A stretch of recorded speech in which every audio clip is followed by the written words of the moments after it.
Everybody, you joined me on a very cold morning here in the UK. I just wanted to say a massive thank you to everybody who watched the videos through the entirety over the last couple. They've made a massive difference to those 2 episodes, so I thank you very much and I hope you enjoyed today's episode.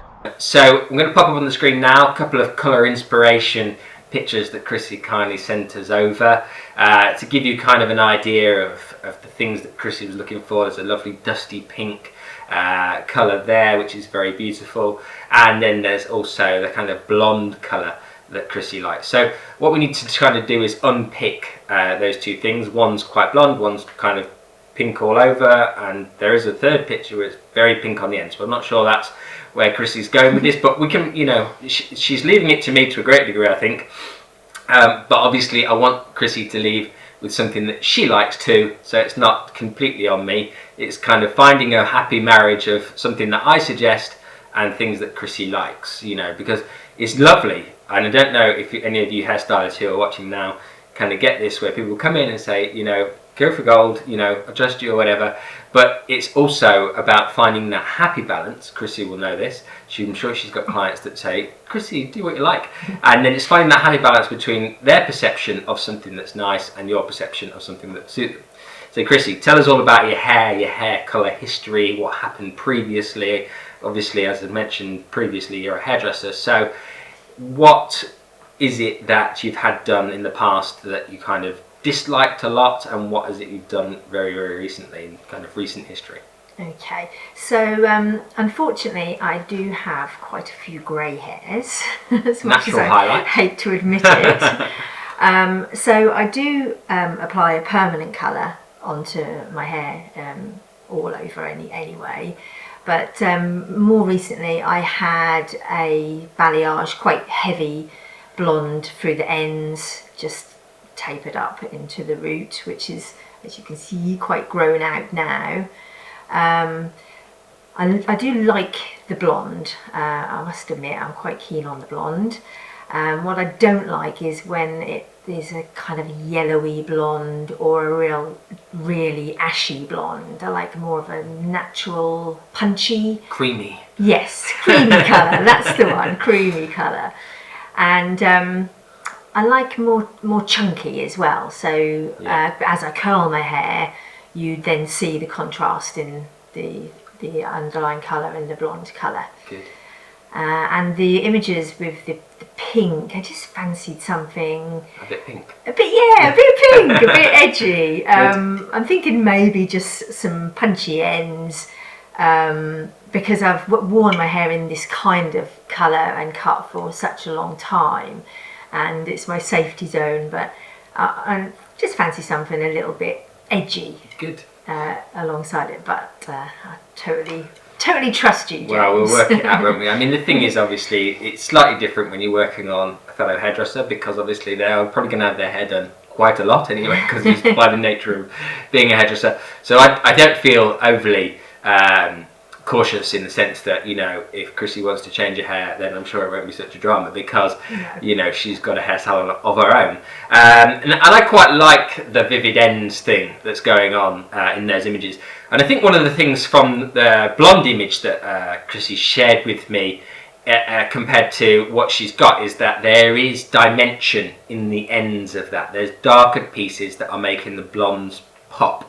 Whereas at the moment, we've got a very heavy balayage, as described by Chrissy, that's very blonde in the ends, which is, as she said, really likes being really blonde, but it isn't creating any dimension when she waves her hair. And the cut video, where, you know, we've put all those layers and textures and movement into the hair, that is going to be obviously a big defining factor of, you know, how this haircut plays out, because at the moment it's kind of an ombre, you know, a very soft ombre, but it's an ombre effect, whereas the picture that I've been given for inspiration's sake is definitely more of a traditional balayage with contrasting dark and light. So the base colour that Chrissy's got on to cover up her natural highlights is around a level 6/7, somewhere in the middle there. I think it was possibly a 6 that's faded, or maybe a 7 that has got translucent coverage on it. So it's one of those things where that's creating a little bit of a hard demarcation. So it'd be great to bring down that colour, if that's the easiest colour for Chrissy to touch up her roots with in between, because obviously you've got to remember, if Chrissy's going to keep colouring those roots, we don't want to do something at the root area that one goes a lot lighter, that will give her translucent or no coverage, because once we get above kind of a level 8, you do struggle to get that kind of decent coverage. We will also then struggle to get contrast in the ends. So the root colour that's already existing in the hair is a really perfect base to then bring through some of this lighter hair to create that real pop of colour through the ends, because effectively, you know, if we put a dark next to a light, it makes the light look lighter and the dark look darker.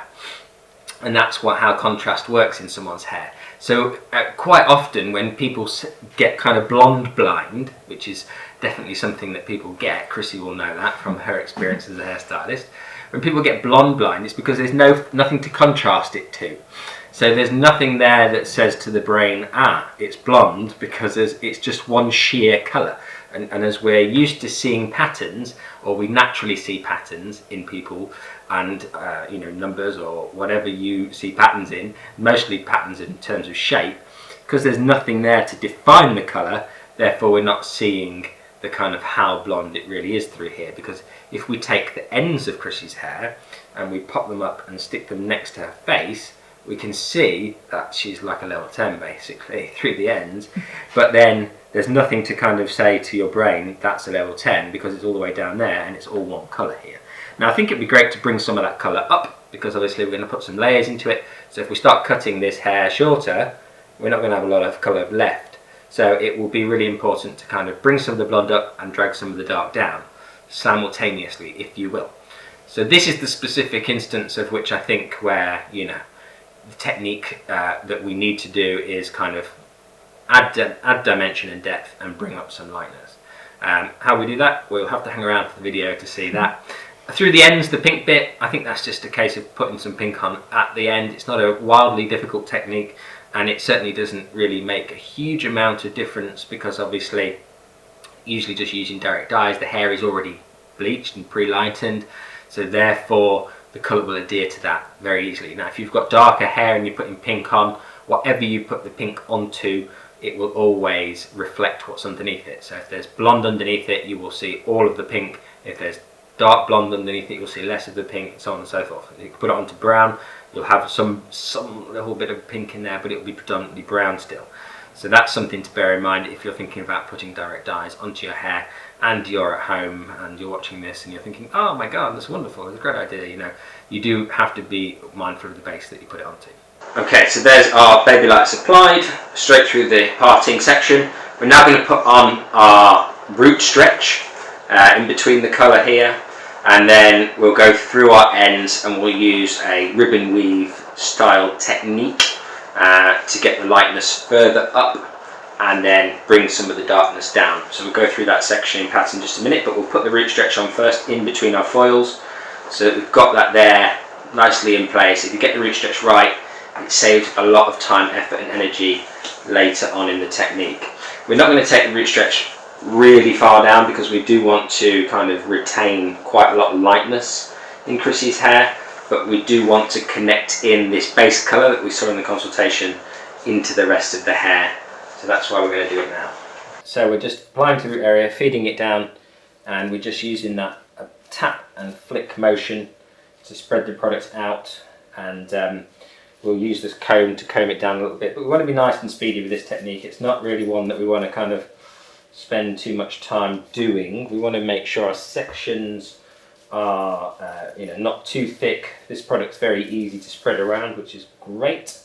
We can get the product onto the hair nice and quickly, and just brush both sides of the section to ensure full saturation of the product. Elevate the hair straight up and apply to the back side and the front side, and then obviously we'll get extra saturation when we comb through as well, or even saturation. All the time, saturation bore, but it is so important.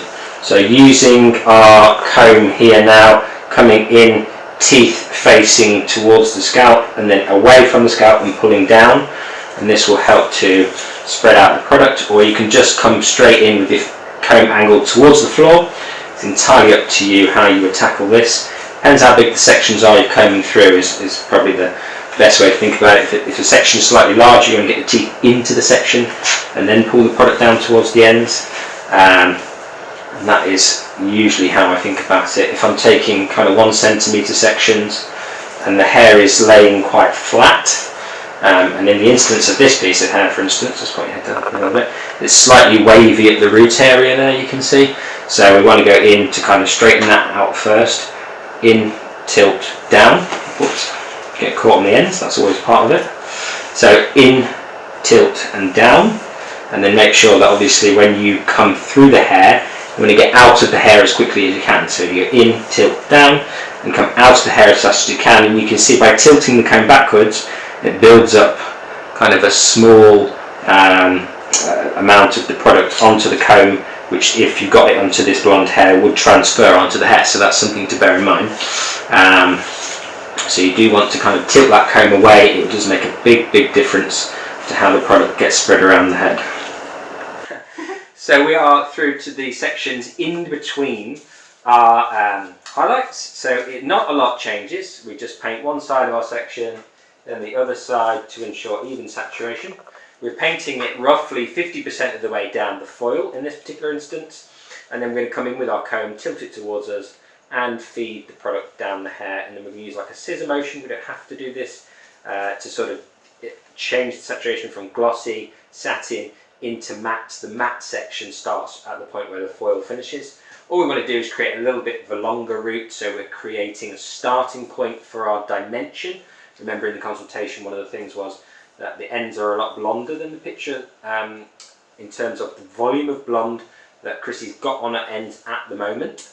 So they are, you know, the lightness is the same, but the volume of blonde is a lot higher here, so we're not getting that nice contrast. So this is just kind of creating a place to start the journey, if you will. This is the foundation, connecting in some darker pieces from the underneath all the way through those mid-lengths and ends, and making sure that we've got this root colour to connect it into, because if we didn't have this it could look a bit strange. So we'll be using exactly the same colour through the mid-lengths to create the dimension on the balayage type of effect that we're going to create. I mean, I think the word balayage has now been used to death, so I'll try and avoid really talking about balayages anymore, I guess. But we're looking at like a multi-tonal blonde effect. Lived in blonde, as I started to call it for a while. Gave up on that too. So let's talk about the technique we're going to use to create the balayage effect, if you will. Now, obviously Chrissy said she liked chunky, which is good, because I like chunky too, actually, when we're talking about techniques like this. So I've got a section of hair here that starts pretty much at the top of Chrissy's ear, goes all the way down to her hairline at the bottom. Pull the hair straight out from the head, come down to the ends pretty much, or at least 2/3 of the way down the hair, and then weave out and see what you've got underneath. So I've got 3 strands of hair on top, and I've got 2 underneath, and I'm probably going to just adjust the size of one of those sections. So you can just come in, hook out the hair from behind, and there we go. We've got a sort of even spread of hair now. Pop a clip in the top 3 sections, and then what we're going to do, this is going to be our low light section at the bottom here. So we're going to apply our product through like that, and then we're just going to feed it down. You can comb it using the same technique that we used earlier. Angle your comb forward, and we're not going to overlap these ends because there's kind of no point in this particular instance. Wipe your hands in between each section. Doesn't make a huge amount of difference when you're doing the lightener sections, but it does make a difference when we are doing the darker sections, obviously. Now we've got 3 sections here, 3 strands, if you will, for our lightener to go on to. Now remember, the ends are already previously pre-lightened, but we're going to paint the product up to the shades EQ where we stretched it down to on the root stretch aspect of this technique. And then we're going to really work that product into the hair. We can use our comb to make sure we evenly saturate and distribute the product through. And we're looking for an absolutely seamless transition between the root colour and what we apply to the ends. Now we do want plenty of product on there because we do want this hair to lift, and actually I can see from the opposite side, because I've already finished the opposite side, that it's lifting really nicely, really evenly and cleanly, so that's good. So we'll wipe my hands again, and then I'll show you a section from above, how much hair I've taken, what the sort of size of the section is. Make sure that everything is bleach free first, especially because you don't want to get it onto the root area. A little bit messy this job, but actually I like a little bit of a messy job personally. Not that bothered about being hyper clean with my hands, so obviously don't want to get it all over my clients. But so the hair is quite thick on Chrissy. Remember we said that in the beginning. If you didn't see the consultation part of this, then the hair is very thick. So even a section that is 2 inches in depth like that is got a lot of hair in this section. We do want a section that we can saturate evenly. So we're going to come 2/3 of the way down the head, and we're going to pick up just like so. Split the hair into 2, just like that. And then we've got 3 large sections underneath here and 4 large sections on top. We're going to put the 4 large sections up so they can be blonde, because Chrissy predominantly wants to be blonde realistically. You know, she likes the blonde hair, which is something that she mentioned in the consultation. She does like to be blonde, so that's why we're doing the 3 sections as our darker colour. And obviously we do need that dark in there to make the blonde stand out. It's really important that we do have that dark transitioning through the hair. But we do, you know, if we did all of the sections that were 4 strands as our dark, we would be switching up the amount of blonde that's in the hair to predominantly dark, which obviously isn't what we're trying to achieve here. We're trying to make the blonde stand out by adding in darkness, or contrast as hairdressery term to call it. So wipe our hands off, pick up our 4 strands from above, just like that. Get our lightener, apply it to the point at which our colour went to matte. So at the roots we were trying to create satin, gloss, satin and matte. It's at that matte point where you want to apply your lightener and then feed it down towards the ends. Now remember, we're going to be cutting some of these ends off, but also some of these ends are already pretty light, so we don't have to get too worried about going over the ends. We can just blend it with our hand towards our root area. I did use the comb to saturate the product through. I did read a comment just the other day about someone saying, well, why are you combing bleach through? Surely that's going to create damage. No more damage than the lightener being on the hair, trust me. And also, the other thing about that is when we are combing the hair, we're not really doing anything to the hair specifically in terms of damage. It's if we back comb up towards the root area, we'll be pushing the cuticles in the opposite direction. That can cause damage, or fraying and aggravation of the cuticles, etc. But it's definitely something to bear in mind that if you want to even out your saturation, combing the hair isn't really a big deal at all with bleach applied. It would be no worse than just combing it with any other product on the hair. The bleach does its damage whilst it's on the hair, so the longer we leave it on, the more damage it does. So that is something to bear in mind as well. And that is our 4 strands rather of our lightener, and that's going to help to create that real lightness through that mid-length. And you can see automatically if we put the light next to the dark, even though this hasn't even started to develop yet, it's starting to make the blonde look blonder, because the dark is creating contrast between the 2 colours. If we had finer hair textures, we could take even bigger sections, because when people ask me all the time, like, what size sections should I take? Well, it's a bit of a difficult question to answer in the comment section, because it does depend on 1, the density of the hair, 2, the technique that you're doing, and 3, the end result you're looking for. In this particular instance, we're looking for a chunky, defined end result, so therefore we do want to be a little bit bolder with the weave. We have got a lot of hair, so we have to take slightly smaller sections than we would if we had less hair. So it is all relative to the individual's needs. So it's a very difficult one to answer in the comment section. So sorry to those of you I didn't get back to on that one, because I just didn't really know how to. But hopefully you're watching this now and you get a better understanding of what you need to do and how you need to think about the section sizes when you are colouring someone's hair. So again, those 3 strands underneath are now our dark colour, and these 4 strands of hair on top will be our light colour. And again, we're focusing our light colour through to our middle lengths and ends. We're starting at the point where the hair goes to matte from our glossy at the roots, satin in the mids, and we're blending into our satin colour. And then we're pulling down, but we're not overlapping the ends because we don't need to. There are some strands of hair where it's a bit darker further down, if you like. So just feed the product down specifically onto that piece of hair rather than just generically across the whole section. So we're going to feed it down on the outside of this section and down a bit further here, so we get the lightness working really well throughout the section and kind of don't leave ourselves any dark pieces towards the ends that aren't necessarily supposed to be there. The only dark pieces are supposed to be the low light sections. So just really work on your blend connection between the 2 colours using either the palm of your hand, or you can use the scissor action. You can use the scissor action because the product goes all the way through the section. In this particular instance, we're creating kind of 3D colour rather than just surface painting the transition. Final section here, and pick up this section, just work the product down, come right down to your ends, pick up your end section, up and down, up and down, up and down, perfect.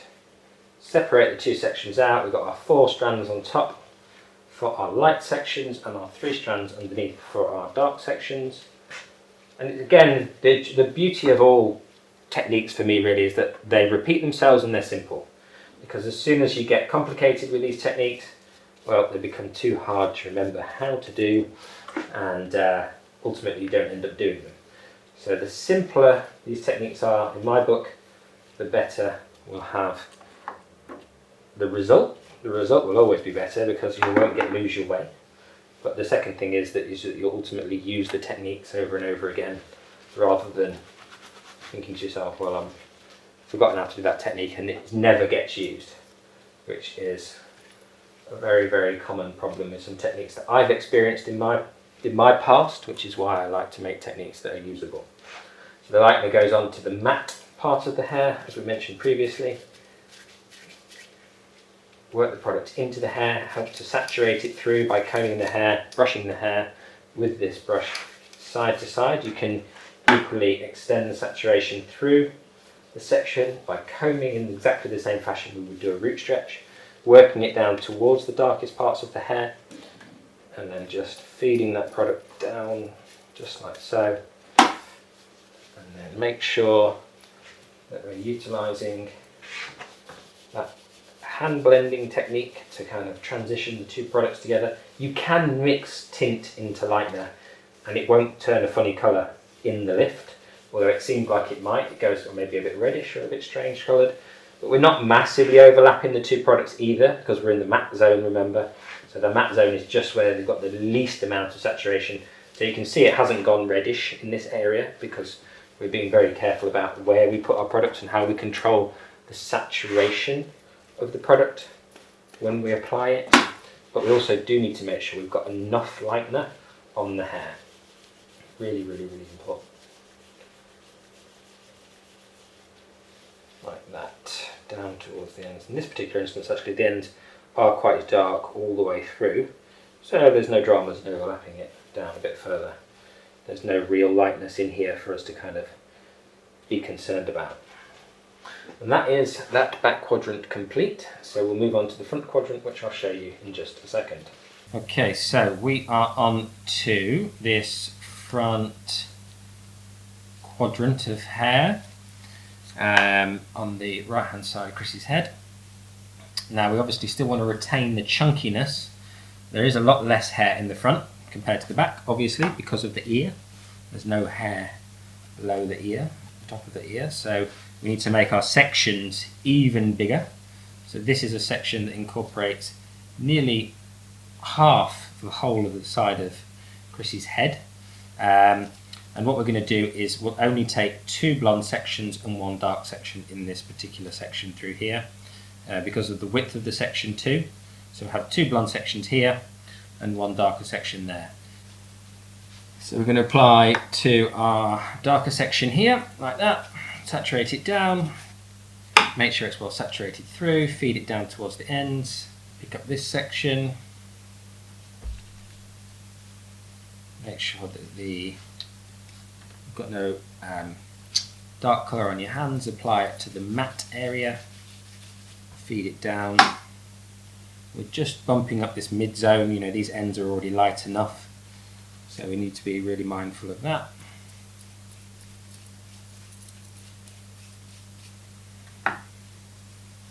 Blend the two together.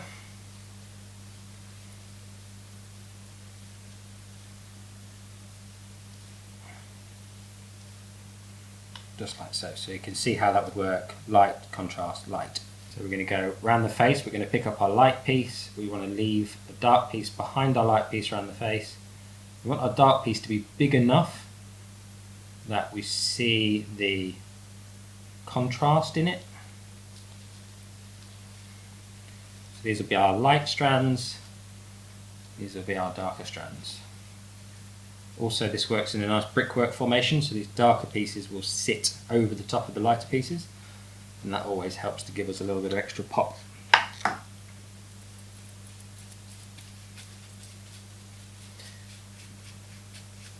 When you've got really thick sections of hair as well, and got chunky sections of hair, you really have to be mindful of working the product through the section.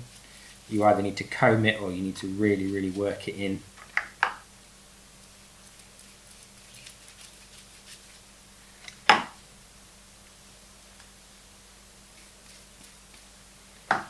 Making sure that we saturate those sections really well as we work through, just so that we get that light levels of lift that we need. I mean, it's not that dark in there, obviously, we're only using 10 volume, but we do need to make sure that saturation is the paramount importance on these sections, because even though we're not going for lots of lift, if we don't saturate the sections well enough, we'll have patchy results and we won't have the lift that we require to get the result that we desire. That rhymed, that was good, wasn't it? That was nice. I'll coin that one.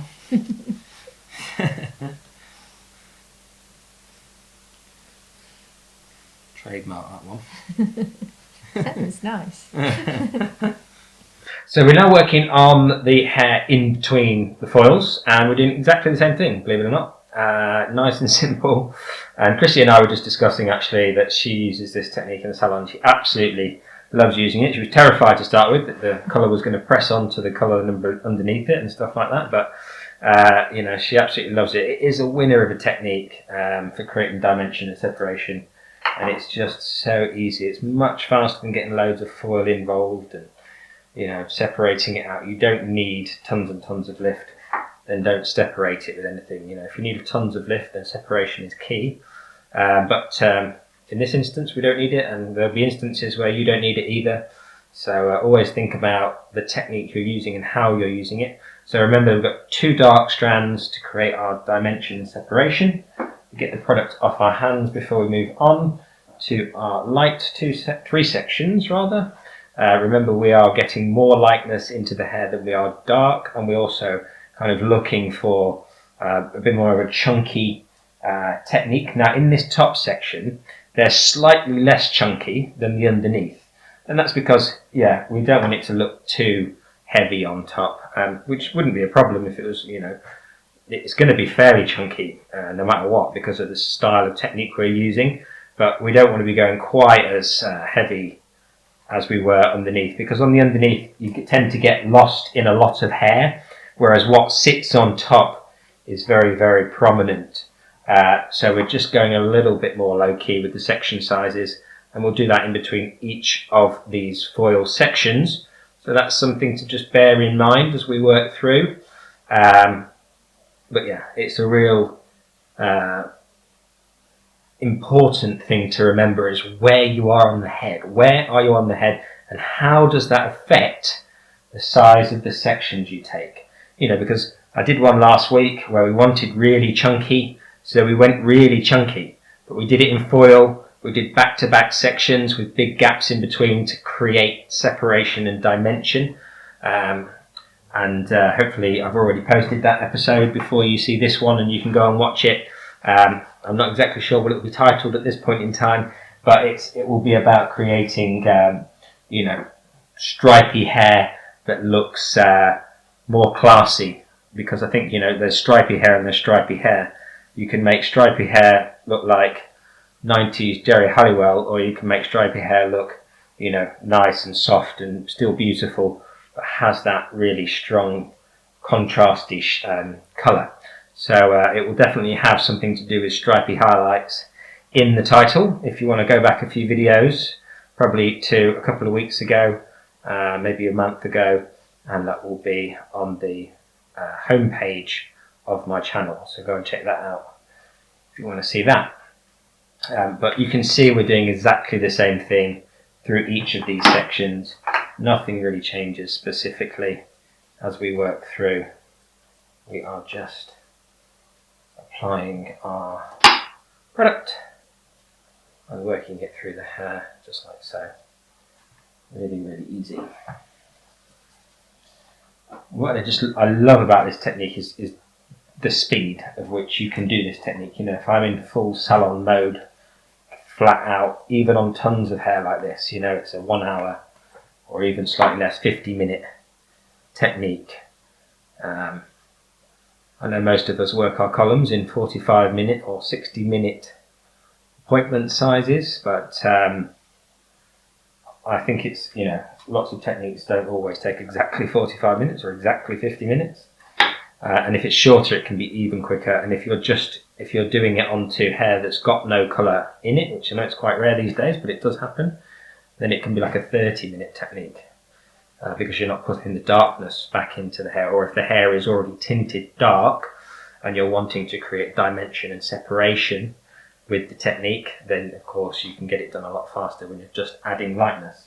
What we're going to do, quick change plan, actually, around the front I'm going to leave it a little lighter, so I'm not going to put the contrast in around the front. All I'm going to do is take that slice of hair and then I'm going to do the whole section slightly lighter. I think it'd be nice just to have a little bit of extra lightness around the face. That image that we saw at the beginning did have that little bit of extra lightness around the face rather than it being so contrasty. Chrissy did mention at the beginning that she really likes to be blonde, so this is a bit of an on the hoof decision, but I think it would just be better this way to have that little extra lightness in the front. So we've got those couple of foils that we did right on the bang on the hairline that have got hair in between them, so they're not a true main piece, but it would be nice just to get that little bit of extra lightness working around the face. We'll still have the shadow in at the root area, but I just came to this section and I thought, I was thinking about Chrissy's skin tone and I was thinking about the colour that, being predominantly blonde, and I thought, you know what, let's do this little piece and the next piece just light. So we're just doing it like that. Okie dokie, so we have finished. Here it is. This is Chrissy's hair. It's beautiful and pink. Put a bit of a wave in there. Got some body shape for some texture, which is like a dry shampoo slash volumizer slash texturizing something that's very, very lightweight. So we'll blast it with that. And that's probably going to sound horrendous on the audio, but never mind. And then we'll give it a good old shake out, and it's got a really, beautiful, I'm loving the pink, but you've got tons more texture in there, loads more oomph. The shorter layers are kind of up here, and then we've kept pretty much all of the length. Been a real classic hairdresser there. I don't know if you saw that, I put that between my legs. And then, that's really got a load more going on. Loads more fringe area, but just soft, nothing too serious. And then round the back, we've got beautiful hair. Look at this. Look at the volume and texture and movement in that. So yeah, really.